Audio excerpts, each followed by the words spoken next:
ఏం ఫ్యాక్షన్ అన్న ఆయన గుణంలో మీకు ప్రేమ తప్ప ఏమి కనపడదన్నా. మైసూరారెడ్డి అన్నగారిని సార్ ఒక రోజు ఎయిర్పోర్ట్ లో రాజశేఖర్ అన్న చూసినాడు. ఆయన ఢిల్లీ పోతా ఉన్నాడు. సార్ ఢిల్లీ పోతా ఉంటే అటు దూరంగా కనపడినాడు. సార్. ఇప్పుడు సారు సీఎం, కాంగ్రెస్ సీఎం, ఆయన టీడీపీలో ఉండి ఆడ బయట ఉన్నాడు. ఆయన సార్ ఆ దూరం చూసి మైసూరారెడ్డి రా ఆయన ఆ, మళ్ళా చూడు ఆ. పిలిచి మైసూరారెడ్డి గారు ఒకసారి ఇటు వస్తారా, అట్లే ఉండదు. ఓ మైసూరారెడ్డి అయిపోయి ఇట్లా ఏం రాజశేఖర్ మనం యాత్ర చేసినప్పుడు అనుకుని నేను చేసినావా అని అడిగి, ఆ, మా నాన్నని చంపిన వాళ్ళు నువ్వు దాచిపెట్టినావా అని అడగలే.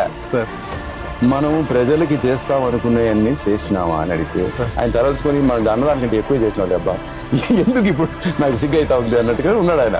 సరే అది అయిపోయింది అన్న. సార్ పోయి మళ్ళీ పోతుంటే కొంచెం దూరం పోయినాక మళ్ళీ మైసూరా మళ్ళీ పిలిచాడు. ఆ. ఏదో జ్ఞాపకం వచ్చింది రాజశేఖర్ అన్నది. పిలిచి పిల్లలు ఏం చేస్తా ఉన్నారు అని అడిగినాడు. ఆ, మరి పిల్లలు పూర్తిగా సెటిల్ అయినారో లేదో ఏందో ఆయన తల ఉంచుకున్నాడు. ఆ, అంటే ఆ, నా కాడికి పంపించి నేను చూసుకుంటా.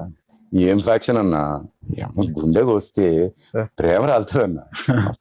ఇది రాయలసీమ, అదన్నా రాయలసీమ రాస్తే అలాంటి ఒక కథ రాయాలా.